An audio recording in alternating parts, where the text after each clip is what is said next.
All right, so starting to identify the specific reading and writing skills we want our students to learn this week. Okay. So we are working on long vowel. vowels. It's going to be long O and U. and long U.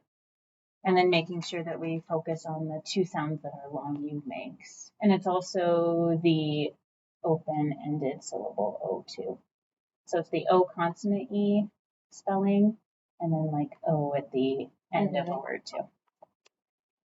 Okay, so working on long vowel O and U Mm-hmm. with the different sounds. Yeah. Okay. And then are we reviewing blends and short vowels? We can start at that too. Reviewing blends and short vowels. And then we're still working on for writing. So I completed I completed the graphic organizer last week. So we're going to move from the drafting brainstorming into the final draft. We're going to start putting that. Okay. I have a few kids that still need to finish up their graphic organizer. I've got like maybe half they're finishing that up. So I told them Monday we're going to try to finish that up, and then Tuesday I'm going to work on putting that graphic organizer into story format. Okay, so I'm going to write begin final draft and completing with any students who didn't get to finish graphic organizer. Yes. Okay. And then math, we're going to review comparing strategies and then take our assessment.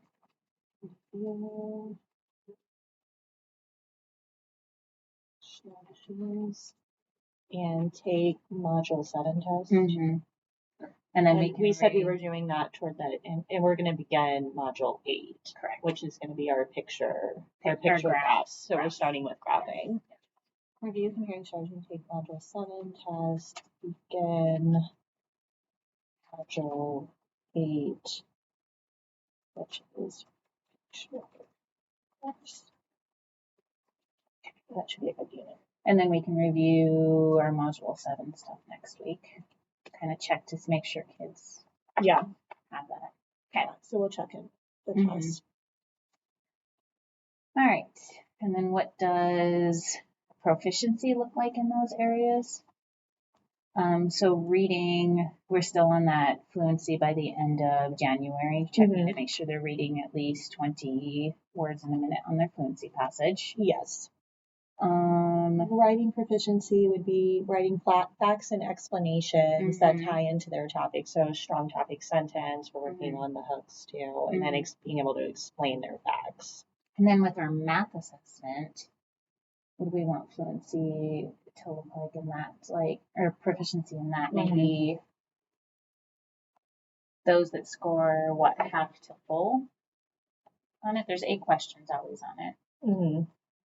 Say like the 5 to 8 range? 5 to 8 range. Do you think like 5 to 8 would be proficient? Yeah. Okay, so I'll put that in here. Math assessment, scoring 5 to 8. 5 to 8 for proficient. Okay? Yep. Yeah, that sounds good. And I feel like, oh no, we already put that in there. Never mind. Okay, so planning and executing instruction according to our data. Okay. So last week, we did this progress monitor. Yeah, we did these on lessons 13 through 14, correct? Yeah, and this focuses on decodable words, high frequency words, and reading sentences. And so for scoring, we decided that out of the 10 words for the decodable words, that if students are sounding them out, then we're gonna mark those as correct. Right. High frequency words, we're expecting fast recognition, not sounding out. Correct. And then for reading sentences, for the 6 sentences, they need to have fluency, which means they're not decoding. Right. For those. Okay. So how'd your kids do? Okay. So I was really impressed. I felt like my kids did really well with the high frequency words. They did. Like, they were so fast when they were telling me those. And so I was really impressed to see really at all levels of reading groups that they're really picking up the high frequency words. They actually had a harder time than I thought with the decodable words. It is because like they It was were tricky in for isolation, too. And I don't like those beginning words. They had like the wash and the won't. A lot of my kids were sounding that out and then saying it how I expected. Like they were saying wash for it. Exactly. Because to me, that is not a decodable word. Right. I kind of felt the same. And same thing with won't. Like that is not a decodable word either. This one was so hard for them. Those are the two that out of all of the words, they had the hardest time. I was happy to see them making progress with the long vowel. Like they were noticing that when they were saying like tape or make, that if they were trying to sound it out with the short vowel sounds, that they were correcting it when they noticed the silent E on the end. Yes. But I do feel like overall my group was stronger with high frequency words than they were with the decodable words. So I would agree with that. Moving forward, I think I need to focus on that isolation and being able to sound out in isolation. So like I do a lot of like sound by sound blending. I think maybe start moving more into that focus of whole word reading, because then maybe when they come to tests like this, that they're not, then because they're seeing that whole word, we're not breaking it apart for them.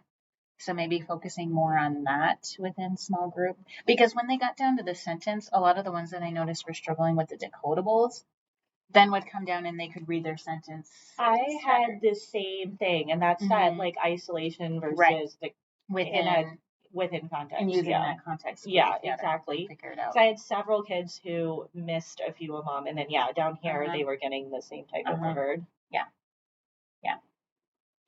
Okay, so overall, I have 3 like for sure that I tested that were able to like move on. Okay.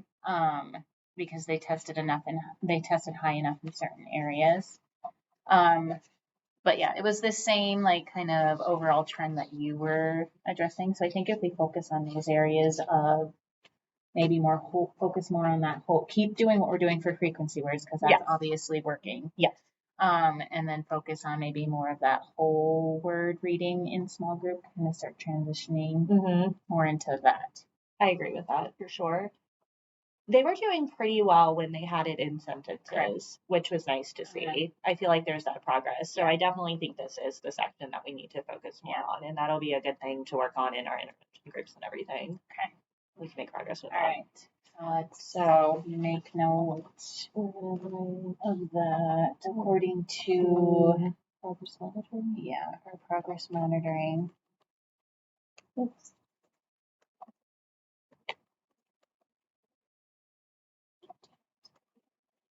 According to our progress monitoring, it was, what was it, 13 and 14? We will work on whole word decoding skills. Yeah. Decoding skills and groups. And continue with high frequency practice. Right. Reading fluency with reading sentences. Yep, I think so.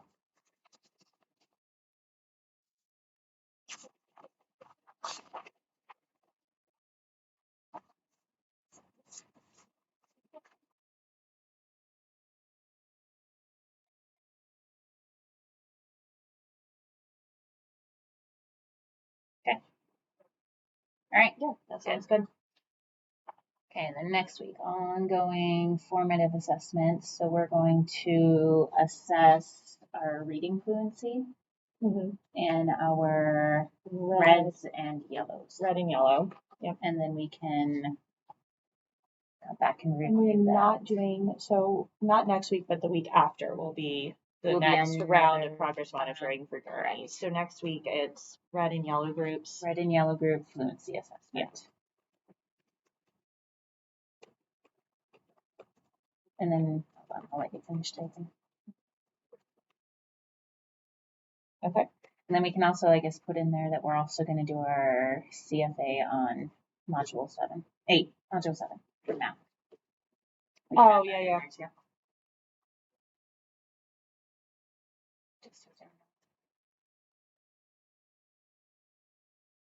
Module 7. Module 7 assessment. Yeah. Yep.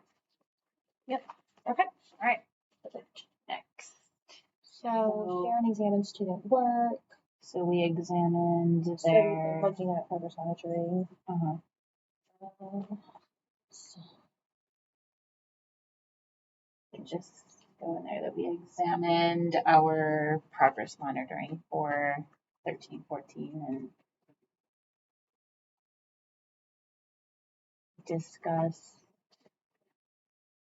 we could say discussed what kids did well on and how we're going to continue, and then what those areas are. So we could say most students made progress with high frequency words, yes, for sure.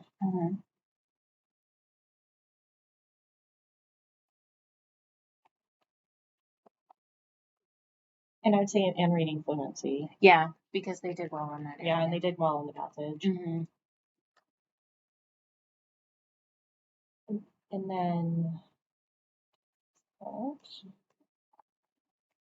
And then, should we note this? Yeah, note that we're going to continue to work on decodable words in isolation.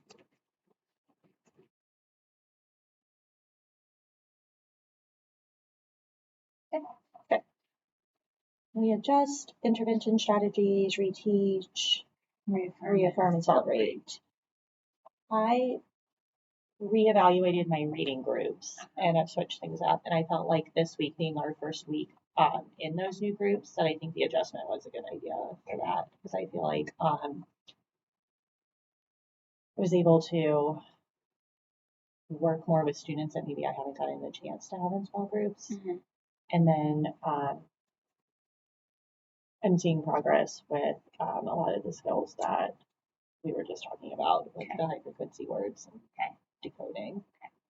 And then it's been like 2 weeks, I think, since I switched up that lower group of mine. Yes. So that half of them that I'm working on are skills for this week, and I've noticed an improvement, or the skills for the week, like reevaluating those with them. And I've seen some improvement in their decodable readers as well. Like, so they're being able to read those decodable readers a lot more fluently and picking up on high frequency words. And then I noticed like their participation in whole group then has kind of bumped up as well too. So it's been a good switch for. Yeah, I agree. And then taking some of those higher kids out of those really low struggling kids, because now it's forcing them to participate more in small group. Yeah. And then I'm seeing more, they're able to read some of their words that are in their lessons more fluently themselves, because there's not somebody else doing the work for them. Yeah.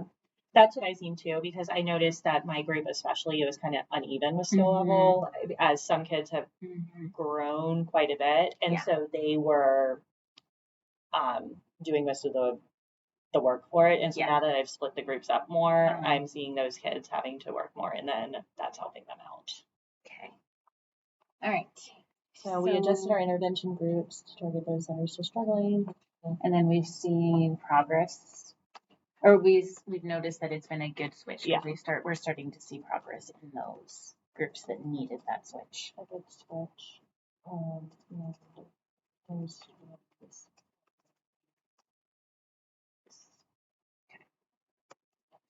Right, celebration and celebration. So I think one of those things that we've noticed, like commonality, we could say one of our celebrations from this week was that fluency with high frequency words across student skill level. Yeah. Right? Students have made significant growth in high frequency words. And that continual growth in reading fluency.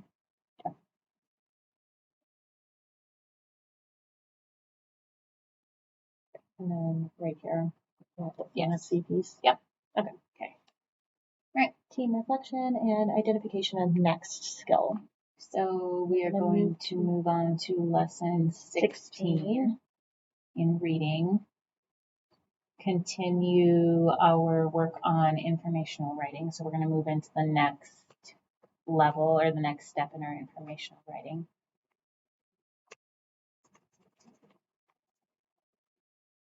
And then in math, we'll be moving on to graphing. Yep.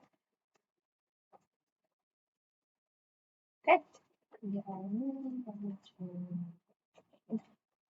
All right. We good? I think so. That's everything. All right. Awesome.